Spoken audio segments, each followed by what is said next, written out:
na nadhani watu watakuwa wamekusikiliza na kwa sehemu kidogo wameweza kukuelewa,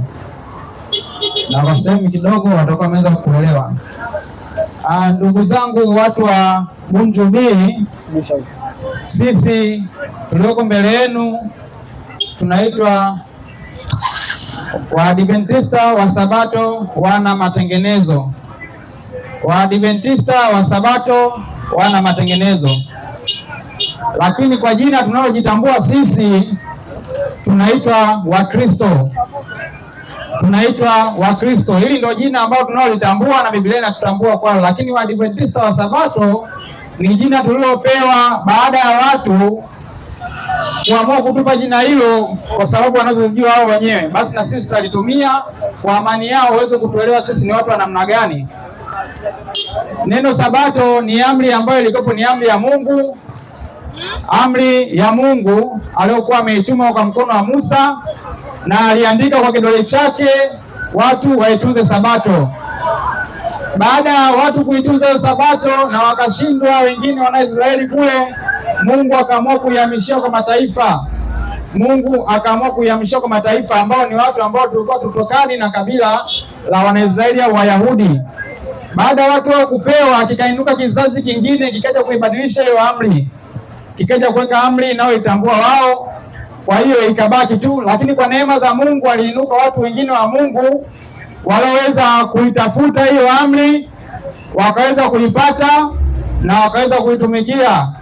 Sasa kwa sababu wale ambao kwa waitumikii, ikabidi waite wale wanaoitumikia wa Sabato. Kwa hiyo kama kungekuwa na amri nyingine yoyote ambao watu walikuwa hawaifanyi, huenda hapo kuzini, basi sisi tungeitwa wasiozini. Huenda wangekuwa wanaruhusiwa kuiba, basi sisi tungeitwa wasioiba. Na ndio hivyo watu wameamua kuivunja Sabato, na sisi tumeitwa Sabato kwa sababu tumeikumbuka ile amri ambayo watu waliipoteza. Sasa ndugu zangu watu wa Bunju A, leo sina Bunju B, maana tulikuwa Bunju B. Leo sina mambo mengi sana, nataka tuanze kuzichunguza amri za Mungu. Maana Mungu yeye ana amri zake, ana maagizo yake, ana sheria zake, na hata Ibrahimu alizifuata na kuzitenda. Hebu msomaji, ndio nisaidie Mwanzo 26 yake ni ya 5. Ibrahimu alizifanya hizo zote, lakini Wakristo wa leo wanajiita nao ni wana wa Ibrahimu kwa kufanyika. Sasa tunaenda kuwachunguza nao, je, wanazishika hizo amri? Tupo hapa wala tuna haraka wa kuondoka. Tutaanza kuchunguza kuanzia amri ya kwanza mpaka ya 10. Mungu akutuwezeshe, ukipata muda leo, kesho, kesho kutwa tutazipitia zote kwa pamoja. Nisomee hiyo Mwanzo 26:5 au 25:6. 26:5. Ibrahimu tumuone naye Ibrahimu alifuata maagizo ya Mungu, sheria na hukumu na vyote. Soma. Nasema, kwa sababu Ibrahimu alisikia sauti yangu, ndio akahifadhi maagizo yangu na amri zangu na hukumu zangu na sheria zangu. Kwa hiyo Ibrahimu alitia amri za nani? Za Mungu. Ibrahimu alitia amri za nani? Za Mungu. Sasa lakini Ibrahimu alipata wana katika viuno vyake ambao wana wakaja kuwa taifa kubwa, lakini wakamwasi Mungu. Mungu akaamua kuwaacha. Alivyoacha akajitafutia taifa jingine, Israeli nyingine. Na hiyo Israeli nyingine ni gani, msomaji? Ndio, nisaidie Wagalatia 3 aya yake ni ya 7. Tunatafuta Israeli nyingine ambayo Israeli ya sasa Mungu ameichagua na kuifanya kuwa yake. Soma hapo 3:7 wa Galatia. Inasemaje? Inasema fahamuni basi, ndio ya kuwa wale walio wa imani hao ndio wana wa Ibrahimu. Rudia. Hao walio wa imani, wale walio wa imani ndio wana wa Ibrahimu. Rudia tena. Hao walio wa imani ndio wana wa Ibrahimu. Kwa hiyo ukitaka kuwa mtoto wa Ibrahimu kwa sasa unatakiwa uwe katika imani. Hiyo imani ni gani? Tutakuja kuiangalia, lakini tunaona Mungu sasa ameamua wale watakaoifuata imani yake yeye ndio watakuwa watoto wa Ibrahimu. Hebu nenda hiyo Wagalatia hiyo 3 yake anzia 29 hapo. 3:29 inasemaje? Na kama ninyi ni wa Kristo, mwanzo 28 kwanza inasema hapana Myahudi wala Myunani, hapana mtumwa ndio wala huru ndio, hapana mtu mume ndio wala mtu mke. Kwa hiyo tunaona Israeli ya zamani ilikuwa kwamba ifanyike katika mwili, alikuwa Myunani na Myahudi ndio ilikuwa Israeli, lakini sasa hivi Mungu amesema hakuna hao tena. Endelea chini. Inasema maana ninyi wote mmekuwa mmoja katika Kristo Yesu. Rudia. Maana ninyi wote mmekuwa mmoja katika Kristo Yesu. Kwa hiyo tukiwa katika Kristo Yesu, katika hiyo imani tunakuwa wamoja katika nini? Endelea mbele. Na kama ninyi ni wa Kristo, basi mmekuwa uzao wa Ibrahimu. Basi mmekuwa uzao wa Ibrahimu na nini? Na warithi sawasawa na ahadi. Rudia tena. Na warithi sawasawa na ahadi. Rudia tena. Na warithi sawasawa na ahadi. Na tumeshaangalia Mwanzo 26:5, Ibrahimu alishika maagizo ya Mungu, amri, sheria na hukumu. Kwa hiyo ukiwa mtoto wa Ibrahimu utavishika vyake hivyo. Haiwezekani mtoto aende kando na baba afu ujiite wewe mtoto wa huyo baba. Hiyo haiwezekani. Kila baba ana sheria zake katika nyumba yake. Mtoto asipoifuata yule akasoma naye. Ndivyo hivyo ambavyo sisi watoto wa Ibrahimu wa sasa ambao ndio Israeli, taifa la Mungu wa Kristo wa kweli, ndivyo tunavyotakiwa kuvifanya. Sasa basi, Mungu alikuwa na sheria zake na amri zake. Sasa msomaji, ndio nenda katika Kutoka 20 aya yake ni anzia 3. Anzia 3. Kutoka 20:3. Itaje amri moja moja afu mtaanza amri ya 3. Msoma. Inasema Kutoka 20 na ule mstari wa 3. Inasemaje? Inasemaje? Usiwe na miungu mingine. Usiwe na miungu mingine ila mimi. Usiwe na miungu mingine ila mimi, ndio amri ya kwanza. Ya pili? Usijifanyie sanamu ya kuchonga. Rudia. Usijifanyie sanamu ya kuchonga. Rudia tena. Usijifanyie sanamu ya kuchonga. Endelea. Inayofuata? Ya 3. Usilitaje bure jina la Bwana Mungu wako. Inayofuata? Ukumbuke siku ya Sabato utakase. Rudia. Ukumbuke siku ya Sabato utakase. Rudia tena. Ukumbuke siku ya Sabato utakase. Nenda inayofuata. Inasema waheshimu baba yako na mama yako. Ya 6. Usiue. Ya 7. Ndio. Usizini. Inayofuata? Ya 8. Usiibe. Ya 9. Ya 9. Usimshuhudie jirani yako uongo. Ya 10. Ya 10. Usitamani. Sasa hizo ndizo amri za Mungu. Sasa hapo nitaenda kuzichunguza amri 3. Nitaenda kuzichunguza amri 3. Maana watu wa Bunjubii naamini ni watu ambao wanamjua Mungu. Unajua Yesu alipokuja hakuwa anashughulika sana na watu ambao wapo ndani ya system, kwa sababu tayari walikuwa wameasi.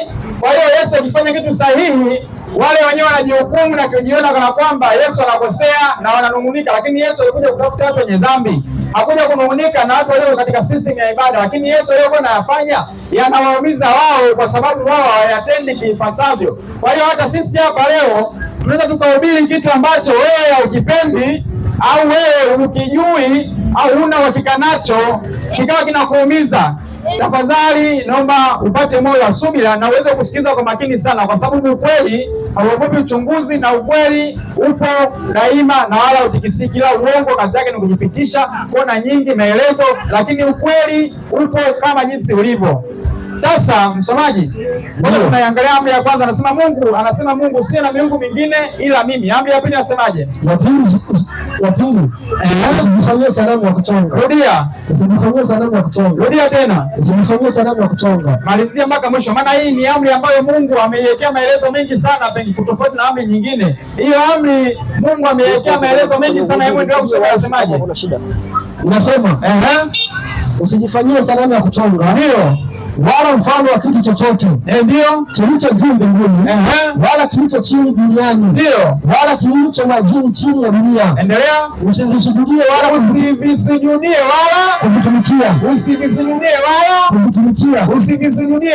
kuvitumikia. Maana kutumikia ni kitu unachokifanyia kazi.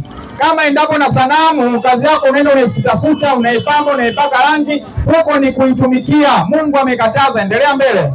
Kwa kuwa mimi Bwana Mungu wako, ni Mungu mwenye wivu. Ni Mungu mwenye wivu. Kwa nini ana wivu na anafanya nini akipata huo wivu? Na wapatiliza wana maovu ya baba zao. Rudia. Na wapatiliza wana maovu ya baba zao. Rudia tena. Na wapatiliza wana maovu ya baba zao. Kwa hiyo kuna yale maovu leo unaweza ukafanya wewe baba ya kuisujudia sanamu au kuitumikia.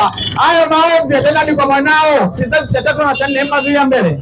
Hata kizazi cha 3 na cha 4 cha wanachukiao. Kwa hiyo wewe ukiwa unaitumikia sanamu na kuiabudu, Mungu anakukasirikia, anapata wivu juu yako, na hiyo hasira ya Mungu itaenda zako wewe hata kizazi chako cha 3 na cha 4. Yaani inamaanisha wewe leo kuna mtoto wako, hiyo dhambi unayofanya wewe ya kuitumikia sanamu inaanza na mtoto wako huyo, alafu wewe mtoto wako ana mtoto mwingine ambaye kwako ni mjukuu. Hiyo dhambi inaenda kwa mjukuu wako, hiyo dhambi inaenda hadi kwa kilembwe, hadi kilembwekeza, ndizo kizazi cha 4 kwa mujibu wa Mungu na kwa mujibu wa Biblia. Kwa hiyo usifikiri unaoifanya leo wewe na kuitumikia sanamu unaweza ukawa salama. Mungu hiyo dhambi anaiendeza hadi kwa vizazi vyako. Unaweza ukajiona na laana na mikosi, lakini ni kutokana na dhambi huenda waliofanya wazazi wako, kwa sababu watu leo wapo katika system za ibada kwa sababu wazazi wao wamewakuta huko. Wapo katika system za ibada kwa sababu waliona mababu zake wapo huko. Wapo katika system za ibada kwa sababu wakubwa wake wanasali huko. Mtu unatakiwa uchunguze na usome upate uhakika wa imani ya kweli ni gani. Upate uhakika ya imani ya kweli ni gani. Maana hata ukichunguza leo watu wanamwamini Yesu kama watu ambao wengine hapo ongea na kusema huko, lakini Yesu mwenyewe na msingi wake ukitaka umwamini na tena kusema Yesu anatakiwa kuaminiwa vipi? Maana leo watu wameibuka wanasema Yesu ni nafsi ya pili ya Mungu, wanasema Yesu ndio Mungu huyo, wengine wanasema Yesu yani ndio anabadilika, yani ana formula moja, yani anaweza kaja katika umbo lolote. Sasa tutaenda kuchunguza hayo leo. Kwa hiyo tunachokuomba, tega sikio lako kwa makini na utusikilize. Tega sikio lako kwa makini na utusikilize. Sasa msomaji, ndio rudia leo ya pili kwanza, tuanze kuichunguza kwa nini Mungu anasema tusichonge sanamu. Rudia tena. Unasema usijifanyie sanamu ya kuchonga, usijifanyie sanamu ya kuchonga wala mfano wa kitu chochote kilicho juu mbinguni. Mbinguni kuna vitu vya mfano aina gani? Kuna nyota, kuna jua, kuna mwezi, vinono. Kwa hiyo hivyo ndivyo mfano wa mbinguni. Na vya duniani viko vya aina gani? Endelea mbele. Unasema wala kilicho chini duniani, wala kilicho chini duniani. Duniani kuna nini mtumishi? Kuna watu, kuna wanyama, na vitu kama wakati. Na vitu kama vitu ambavyo vipo duniani ni vingi sana. Maana kuna hadi wanyama wa aina nyingi, yani aina tofauti. Lakini Mungu kakataza kuvichonga wala kuvitumikia. Kwa hiyo wewe ukitaka kuchonga sanamu leo, ruhusa ile andiko kuchonga sanamu ni kwamba uchonge sanamu usio na mfano wa kitu chochote. Maana ndivyo Mungu yeye yuko hivyo. Maana haonekani wala kuna mwanadamu leo kumweza kumuona. Kwa hiyo ukitaka kuchonga sanamu, basi hakikisha unachonga sanamu ambayo haina mfano wa vitu vilivyoko mbinguni, haina mfano wa vitu ambavyo viko duniani.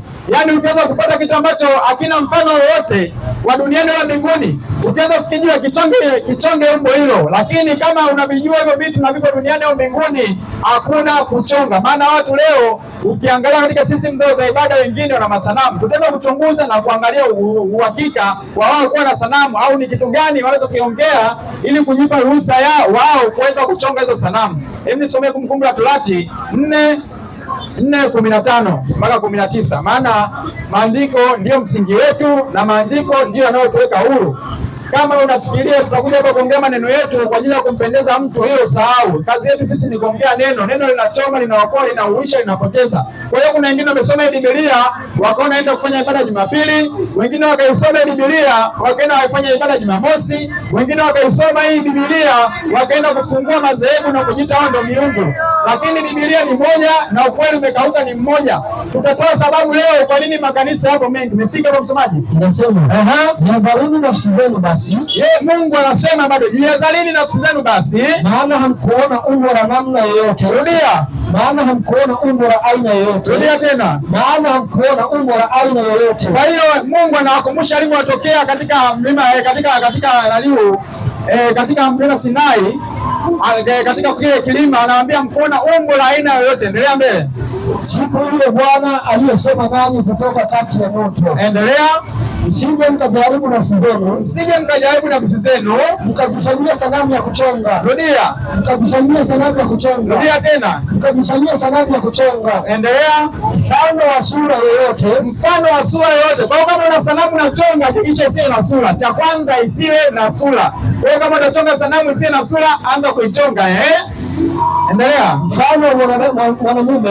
Mfano wa mwanamume au mwanamke. Au mwanamke. Kwa hiyo kama unachonga sanamu isiwe na mfano wa mwanaume au mwanamke. Maana leo mimi nikipita sehemu nazonanga sanamu za mama. Na huyo mama anaitwa bikira. Sasa sijui ndio bikira ametokana wapi na maandiko. Maana kwenye Biblia sisi hatuna bikira humo. Tuna mama yake Yesu aliyokuwa bikira kwanza alipomzaa Yesu, bikira iliishia hapo. Sasa hiyo bikira inaendelea mpaka lini? Kwa sababu mwenyewe nina macho na ninaona na nachunguza na tafakari na maswali ya kujiuliza. Kwa hiyo kama wewe una katika system yako ya ibada kuna sanamu inaitwa Bikira Maria, hebu tuambie hapa inakuwaje hiyo sanamu inapatikana huko na kwenye Biblia hakuna bikira ambaye tunaambia tumtukuze? Kwa sababu Yesu kazaliwa na yule mama, akatumiwa tu kwa kuzaliwa yule mama. Hebu somee Wagalatia 4:4. Maana watu wanaomba mtukuza Maria tofauti na vile Biblia ilivyoweza kumueleza. Nisomee Galatia 4:4. Maana bado anaitwa bikira japokuwa amezaa. Sasa sijui bikira akizaa naye anakuwa bado bikira vile vile au inakuwa ni namna gani? Mimi leo maswali najiuliza kama ni mtu mwenye ufahamu na ninahitaji kujua ukweli. Siulizi kwa lengo la kumchukia mtu, nauliza kwa lengo la kutaka kujua, kwa sababu haya ni maswali ya hoja. Na hiki ni kikao, kama kwa mtu mwingine yote atakuwa na swali tunamkaribisha. Maana sio kama mkutano ambao wengine wanafanya na kumaliza na kufunga vilabu na kuondoka. Hapa tunamkaribisha mtu mwenye swali, mwenye neno au cha kutuelimisha, anakaribishwa. Soma hiyo. Inasema hata ulipowajua utimilifu wa wakati, ndio Mungu alimtuma mwanawe. Rudi hapo. Mungu alimtuma mwanawe. Kwa hiyo kuna Mungu aliyomtuma mwanawe. Kwa hiyo hata kabla hata kumtuma alikuwa ni mwanae, ndio maana akamtuma mwanae. Endelea. Ambaye amezaliwa na mwanamke. Huyo mwanae amezaliwa na mwanamke. Kwa hiyo yule mwanamke ametumiwa tu kumzaa huyo Yesu ambaye ndio mwana wa Mungu. Lakini ukiangalia katika system za ibada kuna mama anayetukuzwa sana, na huyu mama tutakuja kuambia katokana na nini. Huyu mama chimbuko lake ni ibada za kipagani. Yaani ni ibada za kipagani. Ni ibada za kipagani, ibada ambazo zitokana ndani ya maandiko matakatifu. Na hilo Mungu amekataza na kukataza. Baada ya kwamba tunarudi kwenye sanamu. Hizo sanamu ni sanamu za aina gani? Hizo sanamu zinatokana na nini? Sasa msomaji, ndio tunaenda kuziangalia na kuzichunguza hizo sanamu. Je, zinaruhusiwa katika maandiko? Hebu somee Walawi 26 aya yake ni ya kwanza. Walawi 26:1. Walawi 26:1.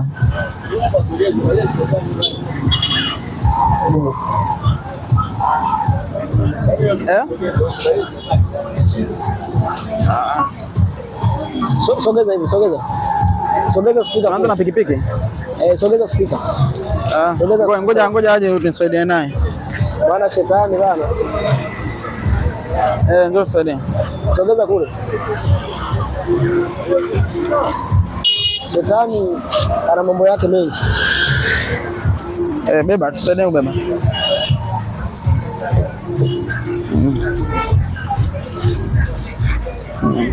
Hapa. Tusogeze huko. Shetani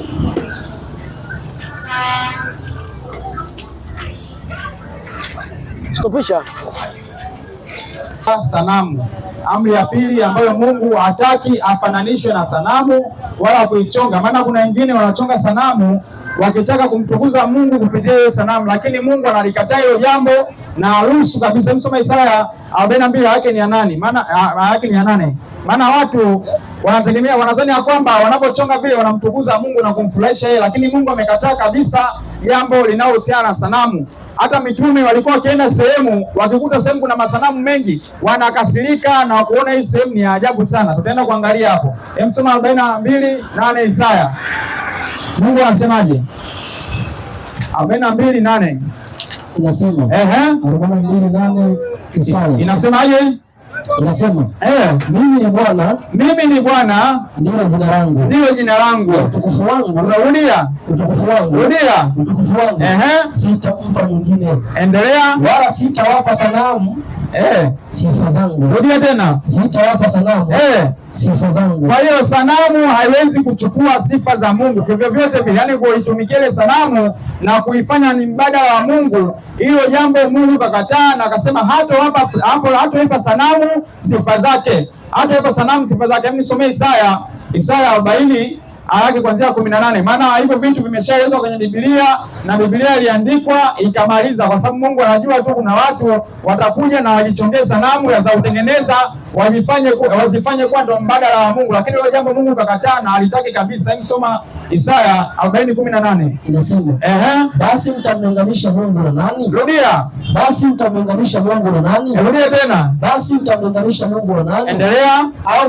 Au mtamfananisha na mfano wa namna gani? Kwa hiyo Mungu hahitaji kufananishwa na kitu chochote wala mfano wa kitu chochote. Hilo jambo Mungu kakataa. Lakini leo kuna makanisa ukitembelea unakuta wameweka sanamu na wakwambia huyu ndiye Mungu. Hilo jambo Mungu hataki kabisa, na ibada namna hiyo haipo kwa Mungu, na kama ipo kwa Mungu ni viwili vipo kwa shetani. Hakuna vitu vitatu wala vinne. Kama ibada ipo kwa Mungu basi ipo kwa shetani, kama ipo kwa Mungu ipo kwa shetani, wala hamna pengine si itaenda itapotea. Wewe jua tu ukikutana na sanamu sehemu yoyote system ya ibada, shetani yuko hapo. Hebu soma 28. Hiyo Isaya 42:28 hapo. 28. Inasemaje? Inasema, Je, wewe hukujua? Hukusikia? Ndio. Wewe Mungu wa milele, Bwana, ndio muumba miisho ya dunia, ndio hazimii wala hachoki, wala hachoki. Akili zake hazichunguziki. Hazitakuchunguza Mungu. Rudia. Inasema, inasema, yeye Mungu wa milele, ndio Bwana, ndio muumba miisho ya dunia, hazimii wala hachoki. Akili zake hazichunguziki. Hazitakuchunguza Mungu akili zako. Hazichunguziki. Tutakuchunguza mpaka tukujue. Hazichunguziki. Sitakuchongea sanamu. Kwa hiyo Mungu kasema akili zake hazichunguziki. Hebu anzia hapo 19 tuangalie, maana kuna watu wanachonga sanamu na vilishaandikwa. Hebu soma hapo kuanzia 19. Inasema, sanamu fundi mmoja huyeyusha, wanafundi wanayeyusha, na mfua dhahabu humfunika. Humfunika dhahabu. Ndio. Humfunia mikufu na fedha. Ndio. Yeye aliye maskini sana hata hawezi kutoa sadaka ya namna hii. Yaani yule anayefanya hizo sanamu yeye ni masikini sana, wala hawezi kutoa sadaka huenda, lakini yeye anakaa mchonge pale Mungu. Endelea. Uchagua mti usiooza, anaenda msituni anachagua mti, ujitafutie fundi mstadi wa kusimamisha sanamu ya kuchonga. Endelea. Isiyoweza kutikisika. Kwani zile tunazozionaga kule zinatikisikaga? Hapana. Kwa hiyo ndio hizo ambazo hata anachonga. Soma mstari wa 21 hapo. 21. 21 inasema. Inasemaje? Je, hamkujua? Hamkusikia? Ndio. Hamkuambiwa tokea mwanzo? Ndio. Hamkufahamu tangu kuwekwa misingi ya dunia? Kwa nini? Yeye ndiye anayeketi juu ya duara ya dunia, na hao wanaokaa ndani yake huwa kama panzi. Rudia tena. Inasema, yeye ndiye anayeketi juu ya duara ya dunia, Mungu huyo, na hao wanaokaa ndani yake huwa kama panzi. Kama wewe unataka kuchonga sanamu ifanishe na Mungu, hakikisha uchonge sanamu ambayo itakaa katika duara ya dunia. Ukiweza hilo, wewe sanamu itakuwa ni Mungu wako kweli na Mungu wa kweli kulingana na maandiko. Msoma mstari wa 25 hapo. Maana nasemaje? Mtanifananisha na nani? Mungu anasema mtanifananisha na nani? Basi nipate kuwa sawa naye. Endelea. Asema yeye aliye mtakatifu. Kwa hiyo Mungu pointi yake kubwa hataki kufananishwa na chochote, lakini watu wanaenda wanachonga sanamu wakiamini kwamba wanamtukuza Mungu. Hizo sanamu zinatukuza wachawi na majini, kwa sababu wachawi na majini ndio system za ibada ya sanamu, na tutakuja kuangalia hapo. Msoma Isaya hiyo 44 anzi yake ni ya 9. Isaya 44:9. Maana haya yalishaandikwa katika maandiko matakatifu na hamna kitakachojirudia. Ibada za sanamu Mungu anakataza. Ibada ambazo ndani yake kuna masanamu Mungu anakataza. Nasemaje? Wachongao sanamu wote ni ubatili. Rudia. Wachongao sanamu wote ni ubatili. Endelea. Wala mambo yao yawapendezayo hayatafaa kitu, ndio wala mashahidi wao wenyewe hawaoni. Kwa hiyo wachongoa sanamu ni ubatili kabisa, yani hata nyie mwenyewe muone kama ile kweli ni sanamu. Yani wewe Mungu unamhangaikia ili aweze kuwa sawa katika umbo ambalo wewe unaitaka awe. Yeye akiwa hataki kuwa hivyo, ndio Mungu kakataza, hataki kitu cha namna hiyo. Unasema inaendelea kusemaje? Wala mashahidi wao wenyewe hawaoni. Kwani hawaoni? Wala hawajui ili watahayarike. Kwa hiyo yani unatakiwa uangalie hata mwenyewe uchunguze. Mtu ambaye anaenda tu hapati ufahamu wa kujiuliza, wewe kwa sababu umeona bibi yako na mama yako walikuwa na sali hapo, wazazi wako wote umepata vitu vyote hapo, umejifunzia hapo, unatakiwa upate maswali ya kujiuliza. Hii sanamu ni namna gani? Kwa nini mimi mpaka niipigie magoti? Kwa nini mpaka niipigie magoti? Hebu nisomee Mathayo 4:10. Maana Yesu alishasema kumpigia magoti na kumsujudia ni nani? Kitu chochote, yani ukikisujudia na kukipigia magoti umekionyesha kuwa kina mamlaka juu yako, na ndio maana hiyo. Lakini watu leo wanapigia magoti kwa kitu walichoweza kukienda kuking'oa msituni huko, ikawa mbao, wakaichonga wakaiweka katika fomu nzuri. Basi hata mimi pia mnaweza mkanichukua tu mkaniweka pale mbele nikawa mnanisujudia, mimi najisikia raha sana, tena nitabariki hata kwa busu jamani, kuliko kupigia magoti na kukibusu kitu ambacho hakina hata uhai, akisemi akitikisiki. Hebu soma hiyo. Inasema ndipo Yesu alipomwambia, akamwambiaje Yesu? Zako shetani. Kwa nini? Kwa maana imeandikwa, tufanyaje? Usujudie Bwana Mungu wako, rudia, umwabudu yeye peke yake. Rudia tena. Inasema nenda zako shetani, nenda zako shetani. Kwa maana imeandikwa, imeandikwaje? Usujudie Bwana Mungu wako, kisha umwabudu yeye peke yake. Kwa hiyo cha kusujudia ni Mungu pekee, lakini ukiona unasujudia kingine, wewe umejifanya hicho kwa Mungu. Nichukue hata mimi basi mkaneke pale, bora hata mimi nitafariji na kuambia maneno mazuri, lakini watu kusujudia pale akiwezi kuongea wala kutikisika wala kukushukuru basi kwa kukitumikia. Lakini Mungu wetu sisi anafurahi tunapomwabudu, unaona. Lakini watu wanaenda kukitumikia kitu ambacho akiwezi kusema, kuongea wala kutikisika. Mfano kikianguka ndio kimeanguka hivyo, kinasubiri msaada ili kinyanyuliwe, kiokoto kiweke kulia. Yaani kikienda hiki kama kesho nikiweka hivi utakuta kipo hivyo hivyo kimeganda. Lakini watu ndio wanaweka matumaini yao hapo, wanaongea siri zao hapo, wakiamini hicho kinawalinda. Hicho kikulindi wala kina kitu chochote, kwa sababu Mungu wetu ni Mungu mwenye nguvu na hawezi kuwa ndani ya sanamu. Kashasema haipi sanamu utukufu wake. Mungu haipi sanamu utukufu wake. Sasa msomaji, ndio tuangalie. Maana leo katika system za ibada kuna watu wanafanya ibada ambazo hazitokani na maandiko matakatifu. Hebu nisomee, nifungulie bustani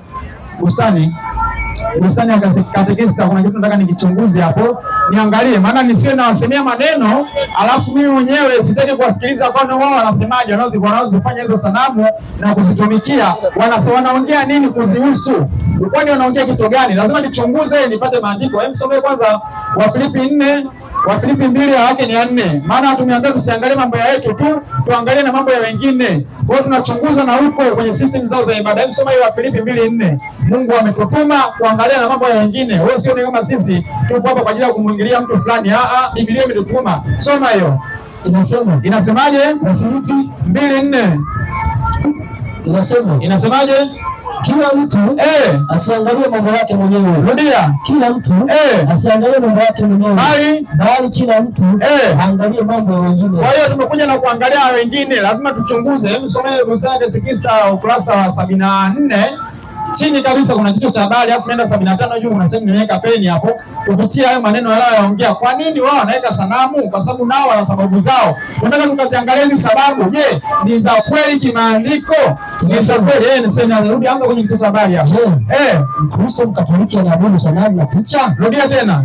Mkristo Mkatoliki anaabudu sanamu na picha? Nenda ukurasa 75 hapo juu kwenye peni. Anza kusoma hizo sababu unazoziweka. Je, zinatokana na maandiko matakatifu? Soma hiyo. Nasema. Ukichunguza masomo haya, kinachokatazwa na Biblia ni kuabudu, kusujudia sanamu. Rudia tena. Inasema kinachokatazwa na Biblia, kinachokatazwa cha kwanza ni kuabudu, cha pili kusujudia sanamu. Endelea. Sio kuvichonga, kuvichora. Kwa hiyo umetoa sababu mbili, kuvichonga na kufanyaje? Kuchora. Kuchonga na kufanyaje? Kuchora. Nisomee nisomee Walawi 26 moja. Tuangalie, je, kuchonga kumeruhusiwa na kuvichora kumeruhusiwa? Inasemaje? Msifanye sanamu yoyote. Rudia. Msifanye sanamu yoyote. Rudia. Msifanye sanamu yoyote. Ya nini? Wala msijinamishie sanamu ya kuchonga. Rudia tena. Msifanye sanamu yoyote. Wala msijisimamishie sanamu ya kuchonga. Lakini wao wanatuambia tunaruhusiwa kufanyaje kuchonga, si ndio? Kuchonga. Endelea mbele. Wala mnara, wala msiweke jiwe lolote lililochorwa. Jiwe lolote lililofanyaje? Lililochorwa. Lililofanyaje? Lililochorwa. Hayo hata kuchora Mungu hataki. Lakini leo kuna watu ukiwafuata ukimuuliza Mungu wako nani? Kwanza inabidi muende ubaoni. Pale ubaoni wakaanza kutafuta kikokotoo, waanze kuandika, waende triangle. Hiyo triangle waanze kuambia kuna Mungu Baba, kuna Mungu Mwana, kuna Mungu Roho Mtakatifu. Huyo ndiye Mungu. Kwa hiyo huyu sio Baba, Baba sio Roho, wala Roho sio Mwana. Hilo ni fundisho litokana na maandiko. Yaani huyo Mungu ambaye mpaka achorwe ili aelezewe ni sawa sawa na hesabu bila kikokotoo haipatikani. Hesabu bila kikokotoo haipatikani. Hebu rudie andiko. Maana Mungu amekataa hata kitu cha kuchora, wala cha kuchorwa, wala cha kuchonga. Lakini wao wanatupa sababu kwamba tumekatazwa kuvisujudia, kuviabudu, ila kuchonga tu hiyo tumeruhusiwa. Soma hiyo. Mambo ya Walawi 26 mstari wa 1. Inasemaje? Msifanye sanamu yoyote. Ya nini? Wala msijisimamishie sanamu ya kuchonga. Ya kwanza ya kuchonga. Wala mnara. Wala msiweke jiwe lolote lililochorwa katika nchi yenu. Lililofanyaje? Lililochorwa. Sasa leo ukiwafuata Wakristo waulize Mungu wako nani? Wanaanza kwanza kukaa kikao wakueleze, yaani huyo Mungu kwenye maandiko hapatikani, ni mpaka aanze kueleza akakuchora, yaani mpaka tuanze kutafuta kwanza sambusa na kaje, utafute umbo la sambusa ndipo uweze kumpata Mungu. Hilo fundisho halipatikani ndani ya maandiko matakatifu. Mungu ni mmoja na hafananishi na kingine chochote, lakini kwa mujibu wa watu leo wanasema Mungu ni mmoja, Mungu Baba, Mungu Mwana, Mungu Roho, ndio wanatengeneza Mungu mmoja. Msomaji, hebu nisomee leo Katekisimu ukurasa wa 16, waanze kuangalia kwa nini hapo kusema wanaabudu Mungu wanafanyaje. Katekisimu ukurasa wa 16. Kama hujaenda hapo, nataka niongee na watu leo. Leo kuna dhambi ambazo zinatendwa ndani ya makanisa, watu hawazisemi. Kuna dhambi ambazo zinafanywa ndani ya makanisa, watu hawazisemi. Sisi kazi yetu hatujaja kumhubiria mtu mwenye mzinifu au mwenye dhambi aache dhambi. Neno la kumwambia kwetu ni kwamba aje kwa Yesu. Mungu ndiye atakayembadilisha aache dhambi. Hakuna mtu anaweza kuacha dhambi mwenyewe. Hakuna mtu anaweza kuacha dhambi mwenyewe. Mungu ndiye anamsaidia mtu kuacha dhambi. Kwa hiyo kama unajiona matatizo yako, una shida na Mungu, ufuate amri za Mungu, tunachokusihi njoo ibadani, Mungu atakubadilisha, kwa sababu wenye afya hawahitaji tabibu. Yesu anasema, wala Yesu hakuja kuwahubiria watu wanaoamini kwa wapo kwenye haki. Mungu alikuja kuwahubiria watu ambao hawawezi, yani watu ambao wameelemewa na mizigo, wameelemewa na dhambi. Kwa hiyo kama unajiona dhambi, unaelemewa au kuna mambo ya utatizo tofauti na dhambi, wewe njoo kwa Yesu kwanza, ndipo hayo mengine atayabadilisha. Mungu achagua kumtaka ndio wawe mtakatifu au vipi? Lakini tulichokuja kukiangalia hapa leo na kukutana kusema mbele za watu ni dhambi ambazo hazitaji kwa midomo. Msomaji, nisaidie Isaya 58 haki ni ya kwanza. Maana tushaangalia hapo kwanza kwamba sisi ni uzao wa Ibrahimu na warithi sawasawa na ahadi. Kwa hiyo kama sisi ni Wayahudi na Ibrahimu na warithi sawasawa na ahadi, sisi ni Waisraeli na wana wa Yakobo. Soma Isaya 58. Inasema, piga kelele usiache. Piga kelele usiache. Paza sauti yako kama tarumbeta. Wahubiri watu wangu kosa lao. Rudia. Wahubiri watu wangu kosa lao. Rudia tena. Wahubiri watu wangu kosa lao. Endelea. Na nyumba ya Yakobo dhambi zao. Kwa hiyo leo tumekuja kuangalia dhambi na maovu ambayo yanafanywa ndani ya system za ibada. Wewe unaweza ukajiona upo salama kwa sababu kanisa lako halina sanamu hata moja. Ninachokwambia, nataka nikuonyeshe kuna sanamu katika system yako ya ibada. Sanamu hiyo nitaenda kukuonyeshea kuna sanamu katika system yako ya ibada. Msomaji, ndio. Hebu nipe Ezekieli 14 yake ni ya 3. Maana nao tuangalie na tuchimbe tupate ufahamu. Watu wamechukua sanamu na kuziweka moyoni. Yaani watu wamechukua sanamu na kuziweka kwenye akili. Wanachapa ya sanamu. Yaani watu ukiwauliza Mungu wako ni nani, lazima aanze kuchora kumweleza pasipo kuchora inakuwa ni bado hajafundishwa. Yaani inabidi kwanza mpaka uende theolojia, ukaanze walimu wakakufundishe, wakakupe mtihani, jibu swali A, swali B, ndipo uweze kumjua Mungu. Hayo ni mafundisho ya kina shetani. Hebu soma hiyo. Anasema, mwanadamu, watu hao wametoa vinyago vyao. Rudia. Watu hao wametoa vinyago vyao. Hiyo sanamu zao wamefanyaje? Na kuvutia moyoni mwao. Rudia. Na kuvutia moyoni mwao. Kwa hiyo kuna watu walitabiriwa watakuja kuvitoa vinyago vyao na kuviweka moyoni mwao. Wakutoa vinyago vyao na kuviweka moyoni mwao. Hebu rudia tena Walawi 26:1. Maana hicho kinyago ambacho nataka nikuonyeshe leo ni kinyago cha kuchorwa. Ni kinyago cha kuchorwa. Yaani Mungu hataki kufanisha na chochote na kuelezewa. Katika maandiko matakatifu yake Mungu ameeleza jinsi alivyo na imetosha hivyo. Hebu soma hiyo 26:1 Walawi. Msifanye sanamu yoyote. Ndio. Wala msijinamishie sanamu ya kuchonga. Kwa hiyo kuna sanamu ya kwanza ya kufanyaje? Ya kuchonga, si ndio? Sanamu ya kwanza ya kuchonga. Nyingine ni aina gani? Soma mbele. Wala msiweke jiwe lolote lililochorwa. Kwa hiyo kuna sanamu nyingine ya kufanyaje? Ya kuchora. Kwa hiyo watu wanaweza kafikiri kwa sababu kanisa letu halina sanamu hata moja, sisi hatuabudu sanamu hapo. Lakini mnasahau maandiko yamesema kuna sanamu ya kuchorwa. Kuna sanamu ya kuchorwa. Na hiyo sanamu ya kuchorwa si nyingine, ni sanamu inayoitwa ya Utatu Mtakatifu. Utatu Mtakatifu ni fundisho ambalo halipo ndani ya maandiko matakatifu. Utatu Mtakatifu ni fundisho ambalo halipatikani katika msingi wa Biblia. Na hiyo ni sanamu kama sanamu nyingine. Msomaji, fungua hiyo katika simu ukurasa 16. Wakristo wote wanavyoamini hivi, wajua wanaamini nini leo. Soma hapo. Maana watu wanafikiri kwa sababu sisi hatuna sanamu hata moja, kuna sanamu munayo na imewekwa hapo. Soma hiyo. Inasema, katika imani ya Kristo ni wao. Endelea. Fumbo kuu kwa yote. Yaani Mungu anamuita fumbo. Endelea. Ni fumbo la Utatu Mtakatifu. Wanaaminije? Tunaamini kwamba Mungu Baba ni Mungu wa kwanza huyo, Mungu Baba ni Mungu wa pili huyo, na Mungu Roho Mtakatifu ni Mungu. Ni watatu. Wao ngapi msomaji? Watatu. Rudia tena. Mungu Baba ni Mungu wa kwanza, Mungu Bwana ni Mungu wa pili, na Mungu Roho Mtakatifu ni Mungu. Wangapi hao? Watatu. Hilo ndio fundisho ambalo katika maandiko matakatifu tumejaribu kusoma na kuchunguza, hatujaona sehemu hata moja. Kama utakuwa unadhani kuna sehemu ipo, njoo hapo tuonyeshe kama kuna sehemu kwamba Mungu ni mmoja, Mungu Baba ni Mungu, Mungu Mwana ni Mungu, Mungu Roho ni Mungu. Hilo fundisho lipatikani katika msingi wa maandiko. Hebu endelea chini, wanasemaje hapo? Nasema, lakini kuna Mungu mmoja tu. Yaani katika huyo Mungu Baba ni Mungu, Mungu Mwana ni Mungu na Mungu Roho. Yaani hapo kuna Mungu mmoja tu. Endelea. Na wala sio watatu. Sasa ni nani aliyouliza kama hao ni watatu? Wenyewe wamewataja kwa ni watatu, alafu wanasema sio watatu. Yaani wanajishtukia ili wajitetee. Wanasemaje mbele? Ni fumbo ambalo sisi hatuelewi kabisa. Rudia. Ni fumbo ambalo sisi hatuelewi kabisa. Yaani wenyewe wanasema ni fumbo ambalo ni Mungu Baba, Mungu Mwana, Mungu Roho. Sisi ni fumbo na hatuelewi. Lakini Mungu ametutangaza kuwa na miungu mingine. Wewe usiweza kumuelewa Mungu, utadondokea kuabudu miungu, kwa sababu Mungu chanzo cha kujifunua katika maandiko yake anataka tumjue. Hebu soma 17:3 Yohana.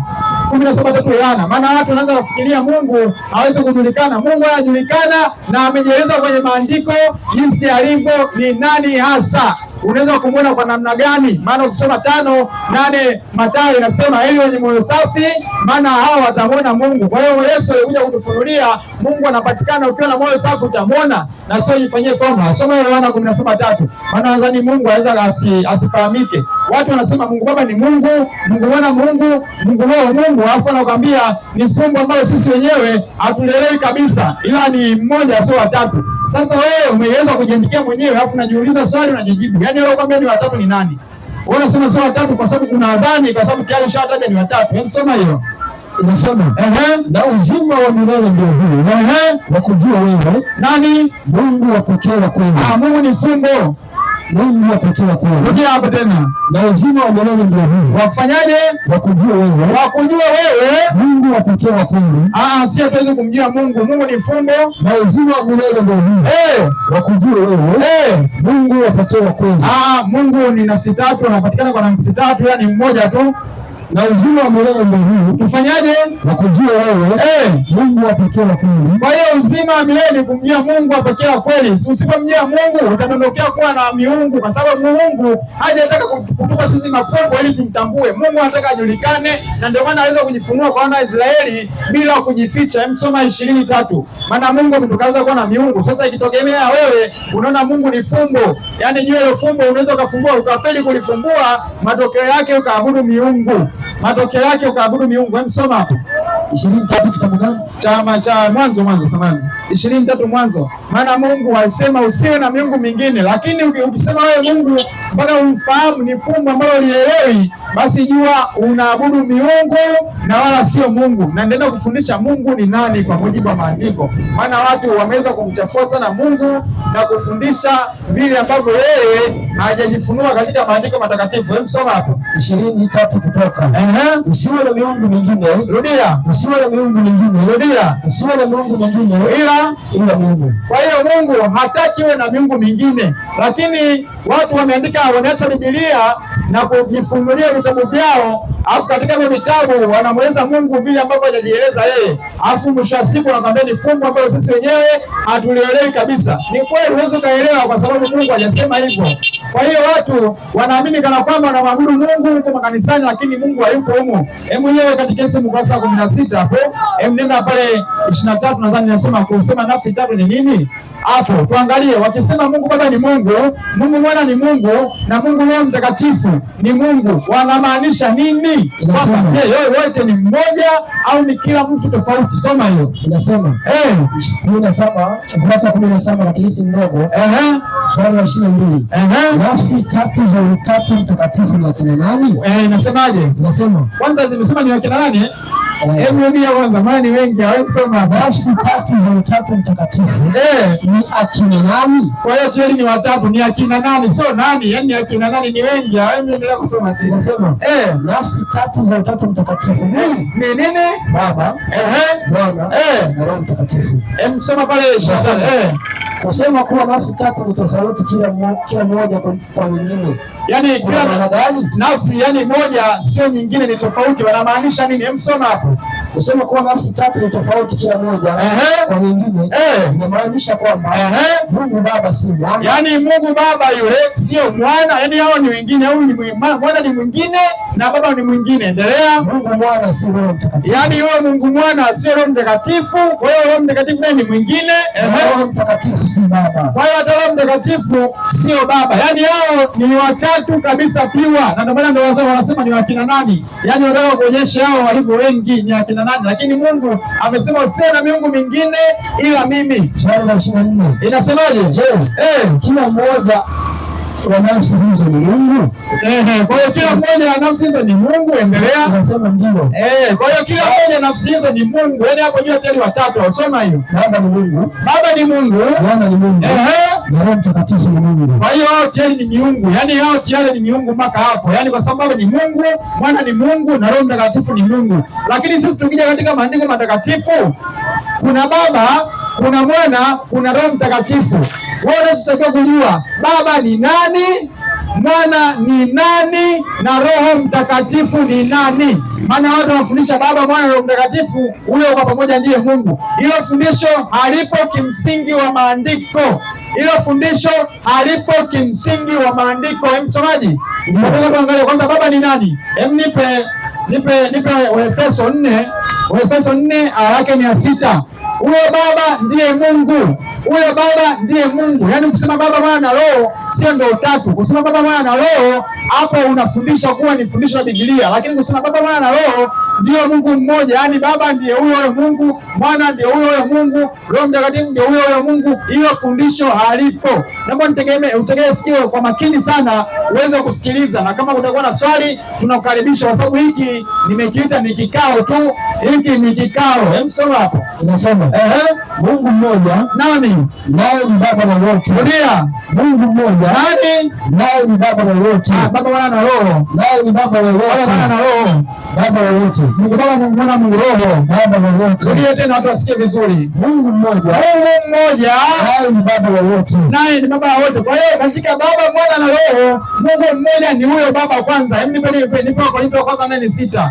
Maana kusema Baba, Mwana na Roho sio utatu. Ila utatu ni kusema kuna Mungu Baba, Mungu Mwana, Mungu Roho ndio wanaotengeneza Mungu. Yaani huyo Mungu hapatikani bila kamati. Yaani hata uenda kama kutakuwa na kikao huko mbinguni, asipopatikana mmoja wapo hicho kikao kianzi. Yaani hapo wewe unajua una Mungu wa kutengenezwa kwa mfano wa wanadamu. Hebu soma hiyo. Mungu wa ngome huyo. Mungu wa ngome. Hebu sema nasemaje? Lakini kwetu sisi Mungu ni mmoja tu. Aliye Baba. Baba, Mwana na Roho. Mungu ni mmoja tu. Nani? Aliye Baba. Baba, Mwana na Roho. Mungu ni mmoja tu. Nani? Aliye Baba. Kwa hiyo huyo aliye Baba katika Baba, Mwana na Roho, huyo ndiye Mungu. Huyo ndiye Mungu. Sasa mwana ni nani? Na unaposema mwana usemi Mungu Mwana, unasema mwana. Ukisema Mungu Mwana ni kana kwamba wewe ni Mungu mwingine kando na huyo Mungu, yeye ni Mungu Mwana. Lakini ukisema mwana inamaanisha mwana wa Mungu. Unamaanisha mwana wa Mungu. Hebu nisomee 16:16 Mathayo. Huyo ambaye ni mwana wa Mungu ni nani? Maana watu wanafundisha kana kwamba huyo mwenyewe Yesu ndiye alibadilika, mwanzamani akawa Baba, akaja akawa Mwana, akaja akawa Mungu Roho. Tunataka tuchunguze na tupate maarifa ya maandiko matakatifu. Soma hapo.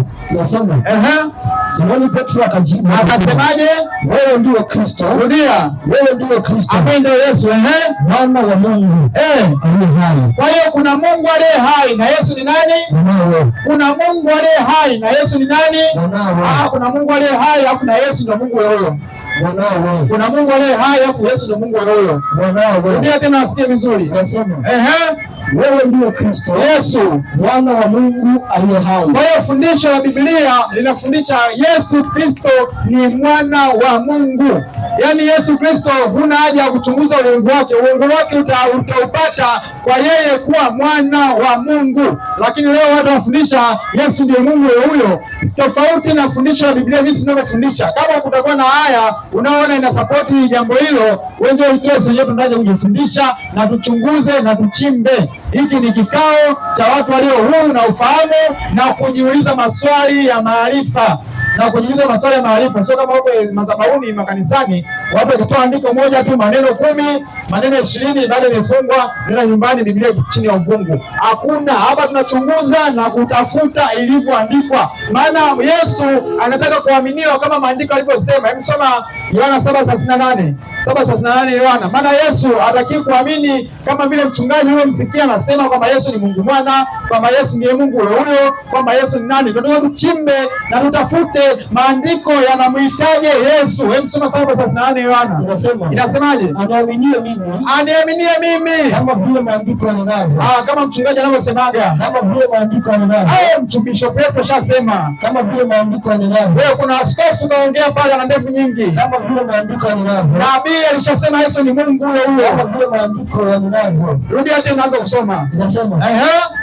Aniaminie mimi Yesu. Kama vile maandiko yalivyonena. Kama maandiko yalivyonena. Mito ya maji yaliyo hai ndio utatoka ndani yake. Yaani utapata uzima. Kwa hiyo Yesu anataka kuaminiwa kama maandiko yalivyomsema. Sasa wewe Yesu, maandiko yamekusema wewe ni nani? Hebu rudia 16:16 Mathayo, alafu tuanze kuangalia Yesu mwenyewe anasema yeye ni nani. Hebu anza yake ni 13. Maana tunaangalia mitume walimwamini vipi Yesu na Yesu mwenyewe amesema yeye ni nani. Hebu anza 13. Unasema basi Yesu akaenda pande za Kaisaria Filipi. Ndio. Akawauliza wanafunzi wake akisemaje? Watu hunena wana wa Adamu kuwa ni nani? Ndio wakasema wengine hunena huyu Yohana Mbatizaji, wengine Yohana Mbatizaji, wengine Elia, wengine Elia, wengine Yeremia, wengine Yeremia, na kuna wengine leo wanasema wewe ndio Mungu Mwana, wengine wanasema wewe ndio Mungu huyo, wengine wanasema wewe ni nafsi ya pili ya huyo Mungu, yaani wewe ukimeguka Mungu kule amebaki nusu. Hebu ndio kusoma hapo. Inasemaje? Wengine hunena huyu Yohana Mbatizaji, wengine Elia, ndio wengine Yeremia, au mmoja wapo wa manabii. Endelea. Akawaambiaje? Nani mwaninena mimi kuwa ni nani? Yaani hata sisi wanafunzi wa Yesu wa leo ametuuliza hiyo swali, anatuuliza sisi tunanena kuwa Yesu ni nani? Soma. Petro akajibu akasema. Akasemaje? Wewe ndiyo Kristo. Rudia. Wewe ndiyo Kristo. Rudia. Wewe ndiyo Kristo. Nani? Mwana wa Mungu aliye hai. Kwa hiyo Yesu ni nani? Mwana wa Mungu aliye hai. Hiyo ndio fundisho la Biblia, na hata mitume waliamini hivyo. Wa mitume wanasema imani sahihi ya kuamini ni Yesu Kristo ni mwana wa Mungu, sio Mungu Mwana. Mungu huyo ni kipande cha Mungu kilitumwa kikaja duniani. Huo sio wokovu. Ukiamini huo, ukiamini hivyo, uzima wa milele upo ndani yako, kwa sababu inakuwa Mungu hajatoa sadaka, kaja tu mwenyewe kutubabaisha na kutudanganya, tunakuwa ni uongo. Nipe kwanza 3:16 andiko wanaolipenda sana hili, lakini wakilisoma wanalisoma kana kwamba wamevaa miwani ambao hawasomi kwa kumaanisha. 3:16 Yohana inasemaje? Maana jinsi hii Mungu alipenda ulimwengu hata akamtoa mwanawe pekee, ili kila mtu amwaminie asipotee, bali awe na uzima wa milele. Sasa ngoja tuweke ufahamu wa wana utatu wanaoamini Mungu mmoja katika nafsi tatu, tuone hili andiko linawafaa au hawalimfai. Hebu soma, anza mwanzo. Kwa maana jinsi hii Mungu alipenda ulimwengu. Kuna Mungu aliyopenda nini? Ulimwengu. Lakini kwa mujibu wa Kristo wa leo, Mungu ni Mungu Baba, Mungu Mwana, Mungu Roho, na watengeneza Mungu. Ndio. Shuka chini. Hata akamtoa mwanawe. Kwa hiyo huyo ambaye Mungu Baba, Mungu Mwana, Mungu Roho aliupenda ulimwengu akamtoa mwanawe, si ndio? Sasa sisi tunataka kuja kuuliza huyo mwana wa huyo Mungu Baba, Mungu Mwana, Mungu Roho ni nani? Kama utakuwa na jibu, tunakuhitaji tu kutujibu hapa, maana tunataka kuchunguza maandiko. Watu wamekaa huko na kudanganyana na kulishana mafundisho ambayo hayapatikani katika maandiko matakatifu. Hapa ni Biblia, na Biblia pekee ndiyo msingi wetu. Hatuhitaji mawazo ya wanadamu, kwa sababu ukiweka mawazo ya wanadamu, matokeo yake unamwabudu Mungu bure. Hebu nipe 7:7 Marko. Maana watu wanafikiri Wayahudi kwa nini walishindwa kumtambua Yesu? Wayahudi walishindwa kumtambua Yesu kwa sababu ya kuweka maelezo na mafundisho yao. Maelezo na mafundisho yao, yaani watu wanamsoma Yesu afu wanaenda kumsikiliza mchungaji anamsema nini Yesu. Yaani Yesu yeye kana kama hana midomo, hataki kusema vile ambavyo yeye anataka. Nisoma hiyo. Inasemaje? Nao waliabudu bure. Anza 6. Inasema akawaambia sasa mtabiri vema vienu ninyi wanafiki Wayahudi, kama ilivyoandikwa watu hawa wameheshimu kwa midomo, ndio ila mioyo yao iko mbali nami. Kwa nini? Nao waliabudu bure. Kwa sababu gani? Wakifundisha mafundisho yaliyo maagizo ya wanadamu. Kwa hiyo pale unapofundisha mafundisho ambayo ni maagizo ya wanadamu, matokeo yako unamwabudu Mungu nini? Unamwabudu Mungu nini? Kwa hiyo ibada yako leo tutakayofanya hapo ni bure. Wewe unashangaa kwenye maandiko, una andiko leo kutuma uende kanisani Jumapili na unaenda kwa sababu bishop au watu wengi wanaenda. Leo kama tuokolea wengi ni nani? Safina ya Nuhu iliokolewa watu 8 tu, na hao ndio walikuwa watu wa Mungu. Lakini wewe unafuata mkwendo kwa sababu watu wengi wanaenda siku hiyo, wewe ndio unaenda siku ya ibada. Utakuja kuchimba hiyo siku inatoka wapi? Mwanzilishi ni nani? Na bwana wa hiyo siku ni nani? Msomaji, ndio hata naenda kumchunguza Yesu kwanza, maana hapo ndipo kwenye msingi wa mafundisho ya uongo. Sasa nataka niangalie, nyie mitume mlimwamini Yesu ni nani na imani yenu ilikuwa ni nini? Msoma waraka kwanza wa Yohana 5 anzia wake ni ya kwanza. Inasema kila mtu aaminie kwamba aaminie nini?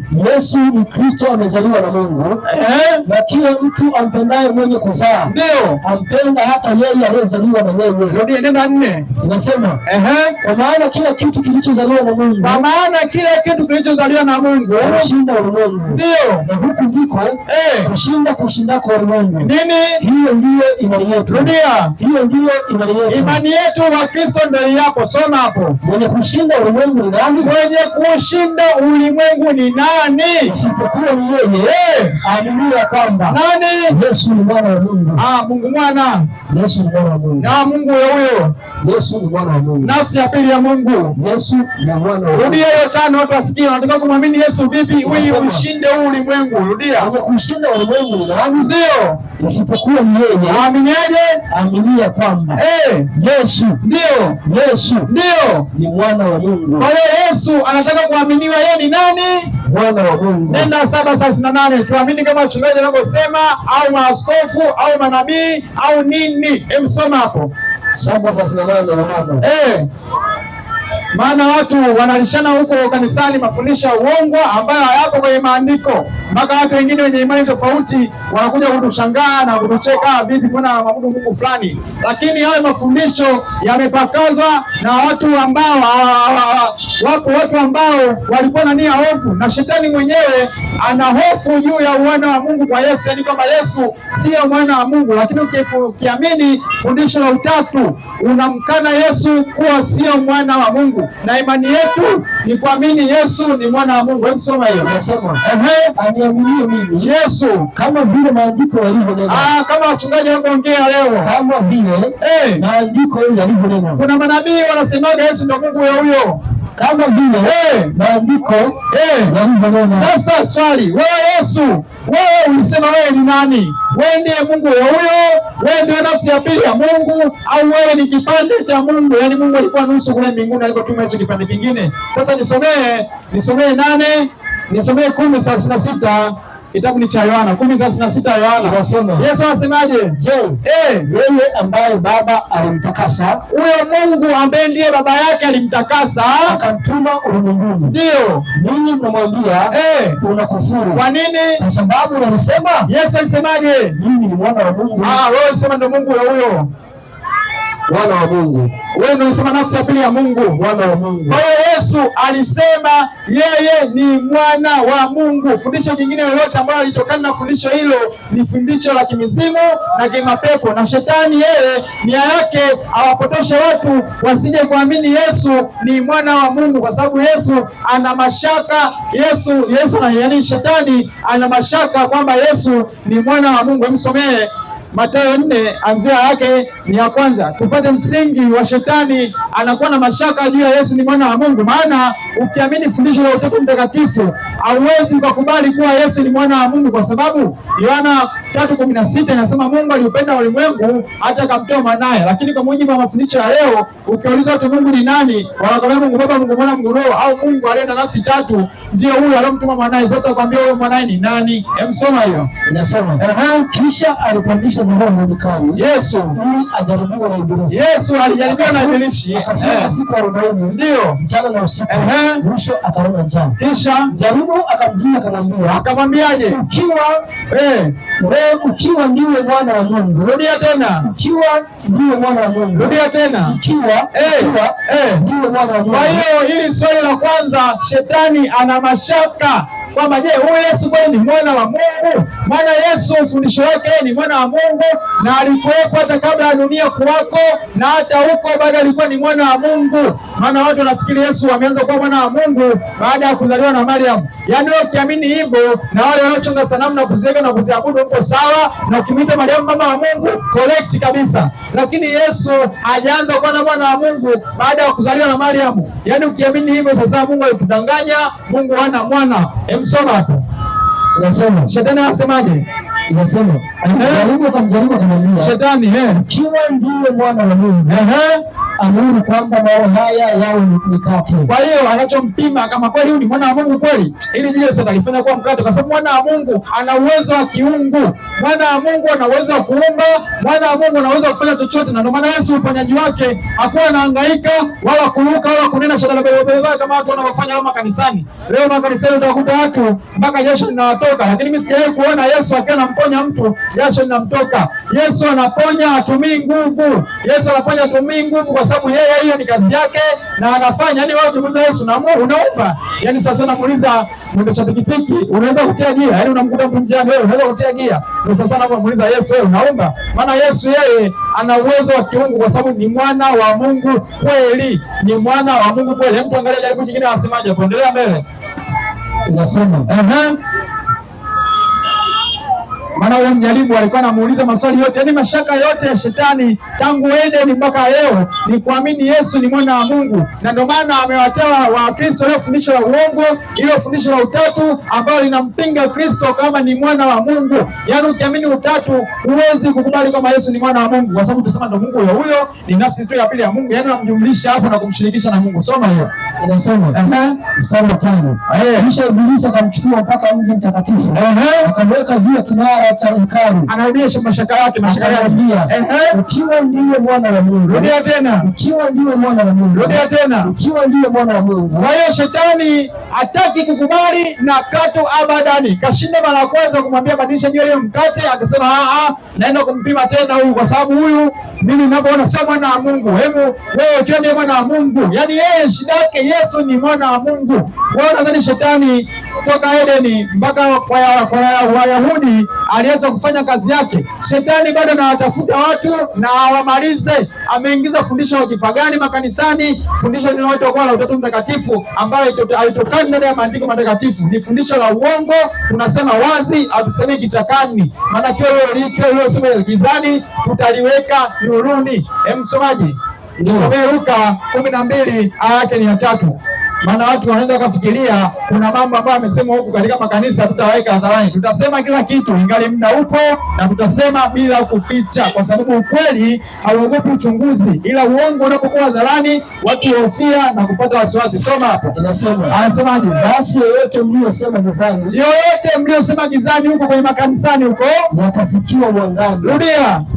Yoyote Nasema basi yote mliosema gizani ndio yatasikiwa mwangani, na mlionena sikioni mwa mtu katika vyumba vya ndani, huko ndani huko kwenye machemba ambayo mnakaa mkiwa mnadanganyana peke yenu, mkiwa mna ukweli wenu ambao hauhitaji, hamtaki mtu achunguze wala kuwahoji. Soma. Watahubiriwa juu ya dari. Tumekuja hapa kuyahubiri juu ya dari. Hebu endelea mbele, maana kuna maelekezo Yesu anasema hapo ni mazuri sana. Nasema nami nawaambia ninyi rafiki zangu, ndio msiwaogope hao wao mwili. Yaani hatumwogopi mwanadamu yoyote ambaye anaua mwili, kisha baada ya kuua huo mwili kutenda zaidi, yaani hawa kingine cha kufanya baada ya kuua huo mwili. Kwa hiyo sisi tunahubiri ukweli ambao upo kimaandiko na sio teolojia ambazo watu wamejiingizia makanisani na kumbadilisha Yesu na kumshirikisha Mungu na vitu ambavyo hapatikani navyo wala hataki.